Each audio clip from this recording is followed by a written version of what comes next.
When I decided to rent the secluded cottage on the coast to focus on my painting, I had no idea what dark secrets lay hidden within those weathered stone walls. The realtor mentioned briefly that the previous tenants had moved on under mysterious circumstances, but I dismissed it as mere small-town gossip. I was simply enthralled by the isolation, the ocean views, and the northern light that would stream through the high windows to provide the perfect environment for my canvas. From the moment I arrived, there was a chill in the air. Though it was already late spring, a damp cold hung over the house. The interior was dusty and filled with cobwebs and strange smells, but I embraced it as inspiration for my work. I left the 19th century furnishings as they were, eating off the antique plates and sleeping under the heavy wool blankets at night. During the day, I arranged my art supplies in the unused dining room, preparing my sanctuary for the creations to come. That first night, as the house settled and groaned around me, tossed and turned, the wind outside rattled the window panes in their frames. Just as I finally drifted to sleep, I heard a faint whisper. At first I thought it the wind. The voice was feminine, breathy but rich. I could not make out the words, but it filled me with curiosity. Who was this woman who still seemed to inhabit the house? What had been her story? I took it as a positive omen, a muse for my artwork. The next morning I set to work on my first painting. Going into a trance-like state, I let the image flow from my mind to the canvas. I painted a beautiful young woman with flowing chestnut hair, wearing a white dress and standing by tall windows overlooking the ocean. Her expression was sad yet strong, and her green eyes pierced into me. I'd never painted something so quickly and effortlessly. When I finally laid down my brush, I was startled to find this mysterious woman staring back at me. The image had come from somewhere deep in my imagination, but she seemed real, alive. That first night set the pattern for my stay. During the day, I painted feverishly, creating envisioned scenes of the lovely woman I now came to think of as my muse. At night, I heard the whispers, sobs, and sometimes anguished moans of a female voice. The wind continued to violently shake the cottage, rattling my windows and creaking the floorboards. On certain nights, I even thought I heard a man yelling angrily. Convinced myself it was just the storm playing tricks. I rarely left the cottage. Obsessed with my bizarre visions committed to canvas, I painted the woman on the cliffs, in the forest by candlelight, in the cottage interior.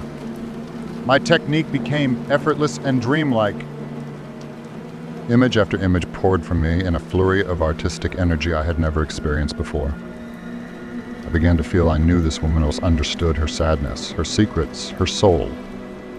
Her emerald eyes followed me, beseeching me for companionship.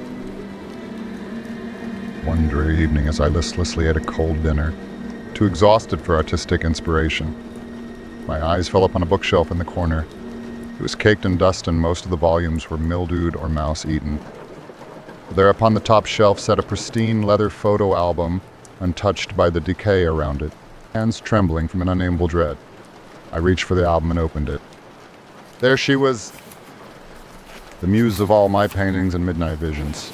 Page after page revealed scenes from her life. As a child playing on the cliffs, as a beautiful debutante posing languorously in the forest glen, standing on a wedding day next to a bearded, wild-eyed man. Her expression, though, grew progressively gloomy and haunted until the final picture framed her sitting alone at the cottage window, blank-faced and vacant. The next page bore a yellowed newspaper clipping. Local woman found dead of suspected suicide. The accompanying article described the strange case of Abigail Moore, a new bride who had moved to the remote cottage with her husband Thomas after their wedding. The pair were recluses, rarely coming to town except for occasional violent episodes where Abigail appeared severely beaten. Then one rainy night, locals reported hearing screams and shouts from the cottage. And in the morning, Abigail was found dead, floating in the ocean, her wrists slashed. Thomas had disappeared without a trace. As realization dawned, the album slipped from my fingers. The passionate energy that had fueled my work suddenly dried up, replaced with a deep horror. There was no denying it now. The woman in my paintings was real. She had lived and died a terrible death in this very cottage. It was her pained whispers I heard on the wind at night. Her unresolved spirit that haunted these grounds. I now understood the true nature of my visions. She was trying to tell me her story, make known the injustice of her truncated life. I could not sleep that night, pacing the cottage room ceaselessly. The wind picked up to a fever pitch, slamming branches against the window panes like clattering skeletons.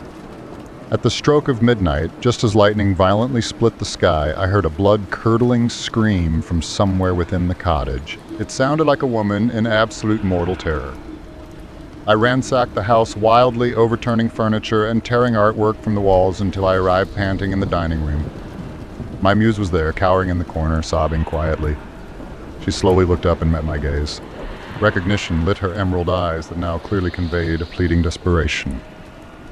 At that moment, the front door blew open violently with the storm wind. There in the entryway stood a hulking figure, rain-drenched in seething rage.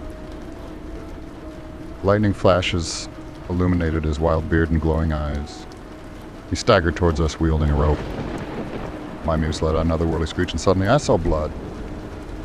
Red spilling from slashes across both her wrists. She crumpled to the floor, whimpering. The man approached her rapidly, but I threw myself between them. Summoning superhuman energy, I shoved the attacker with all my might.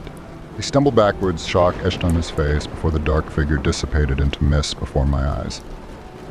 Turning rapidly, I saw only empty floor behind me. Abigail had vanished as well. The cottage fell into absolute silence except for the dull roar of wind and rain. I collapsed in exhaustion and terror, surrounded only by the portraits of ghosts. The next morning dawned bright and clear. All traces of the storm gone. I packed my car hurriedly, swearing never to return to that accursed cottage by the sea.